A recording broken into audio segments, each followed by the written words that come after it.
మా ఊరిలో మా వాడలో సందడి మొదలాయెను. మా ఇంటిలో మా గుండెలో సంబరం మొదలాయెను. చీకటి తొలగించే శ్రీమంతుడు పుట్టాడు మా కోసమే. పాపాన్ని తొలగించే పరిశుద్ధుడు వచ్చాడు మా కోసమే.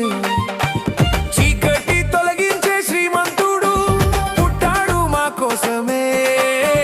పాపాన్ని తొలగించే పరిశుద్ధుడు వచ్చాడు మా కోసమే. యేసయ్య పుట్టాడు మా